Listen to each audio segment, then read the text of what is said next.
안녕하세요. 동행쌤입니다. 오늘은 외도 직면 후 이혼 관련 질문을 받을 때란 칼럼을 준비했는데요.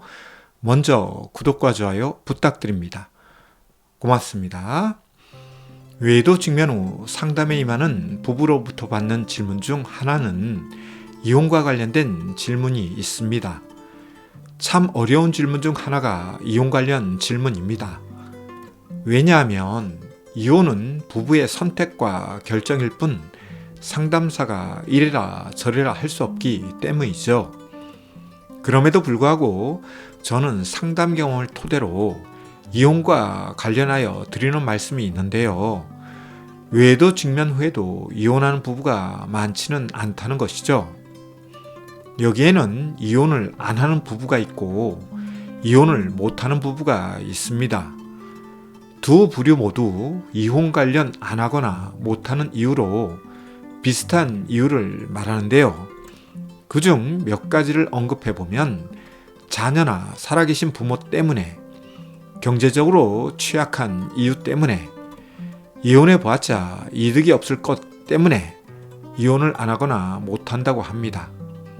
따라서 외도가 벌어져서 이혼한다는 것은 말처럼 쉽지 않을 수 있고 이혼 후 더 큰 후회를 하는 경우도 있습니다. 왜냐하면 이혼 후 삶도 존재하는데요.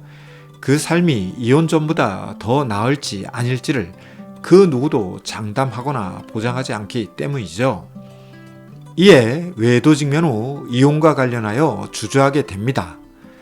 연약한 인간의 모습으로 정상적인 반응이죠. 그럼 이혼을 안 하거나 못하고 사는 부부의 경우 그 삶은 어떨까요? 행복할까요? 불행할까요? 외도 직면 후 이혼을 하거나 하지 않거나 마음의 상처는 치료가 필요하고 고통과 괴로움은 완화시키는 작업이 필요하죠.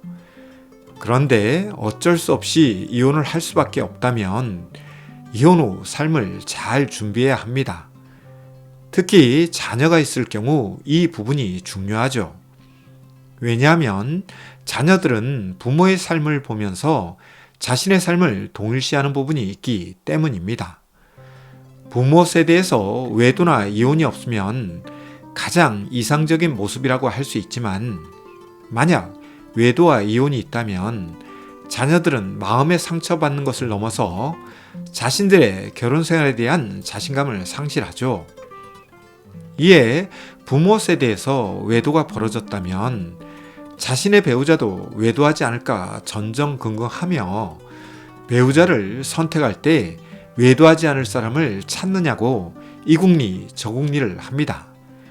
그런데 이렇게 선택한 배우자가 외도 행위자가 되는 경우 외도 피해자는 낙담과 좌절 그리고 실망감과 배신감 때문에 모든 것이 허물어졌음을 깨닫고 죽음까지 생각하죠.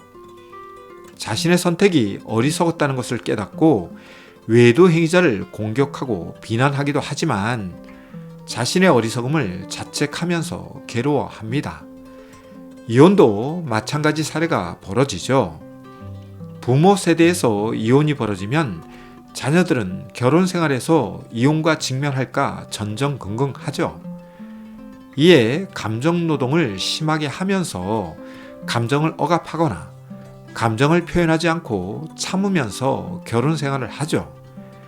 그런데 이러한 것이 누적될 경우 화병과 같은 감정 폭발로 이어질 수 있고 이런 삶에 대한 권태, 의구심, 불만감이 고조되면 외도를 통해서 욕구와 욕망을 해결하려고 하는데요. 그 결과 이혼과 직면하기도 합니다. 부모 세대의 이혼이 자녀 세대의 이혼으로 이어지죠. 그런데 여기서 더 중요한 것이 무엇인지 아시나요? 부모 세대에서 이혼 후 더 나은 삶을 살지 못할 경우 진짜 불행이 이혼자와 자녀에게 주어진다는 것이죠. 우리는 결혼을 할 때 이런저런 이유를 말합니다. 그런데 엄밀히 이야기해서 우리가 결혼하는 이유는 자기 자신을 위해 하는 것입니다. 즉 자신의 욕구와 욕망을 위해서 한다는 것이죠. 여기에는 인정, 사랑, 존중, 배려, 그리고 지지 등등 다양한 열망들이 들어 있습니다. 그런데 이러한 것들이 성취되거나 충족되지 않으면 부부는 다투고 싸우며 정서가 불안정하게 됩니다. 그리고 그 결정판이 외도와 같은 암적인 사건이죠. 문제는 외도와 직면 후 부부관계가 나빠졌다고 생각하나 실제로는 수년에 걸쳐 부부관계가 나빠졌고 그 결과 외도가 벌어졌다는 것인데요. 이를 인정하는 부부는 거의 보지 못했습니다. 그럼 이혼은 어떨까요? 이혼 역시 자기 자신을 위해서 하는 것입니다. 그런데 이혼하는 부부들을 보면 배우자에게 벌과 복수를 주기 위해 이혼을 선택합니다. 그러다 보니 이혼 후 삶이 불행하죠. 왜냐하면 상대방에게 벌과 복수를 하기 위해서는 자신이 괴물이 되어야 하는데요. 자신이 괴물이 되었다는 것을 깨닫는 것은 이혼 후죠. 그러나 이런 것을 인식하고 수용하는 분들은 이혼 후 괴물의 탈을 벗어버리고자 성찰과 통찰을 하고 새로운 삶을 위한 자존감 향상, 자기 효능감 강화 등을 하지만 이런 과정이 없는 분들은 괴물이 된 자신의 모습으로 살아가죠. 따라서 이런 상태에서 재결합이나 재혼을 하면 결혼 생활은 다시 파국을 향해 달려갑니다. 아울러 이혼 후 삶이 불행할 경우 자녀들의 삶에 영향을 미치죠. 이에 결혼 생활은 자녀들에게 행복과 감사, 그리고 성숙의 과정이 아니라 고달픈 바다를 헤쳐나가야 하는 고해로 느끼게 만들죠. 따라서 어떤 자녀는 비혼을 선택하기도 하지만 어떤 자녀는 평탄지 못한 결혼 생활을 유지하다 부모와 같은 신세로 전락하기도 합니다. 외도 직면 후 이혼 선택은 부부의 자유지만 이혼 전후로 따져보고 생각해보며 성찰과 통찰을 해보아야 할 부분들이 참 많습니다. 외도는 이혼으로 갈 수 있는 결정적 사건입니다. 그런데 외도가 벌어졌다고 해서 이혼을 하는 경우는 생각보다 많지 않다는 것과 혹 이혼을 할 경우 이혼 후 삶이 이혼 전 삶보다 더 건강하고 행복해야 자신과 자녀들에게 득이 되죠.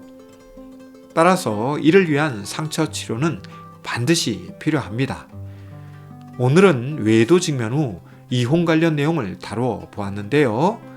내용에 공감되었다면 구독과 좋아요 부탁드립니다. 고맙습니다.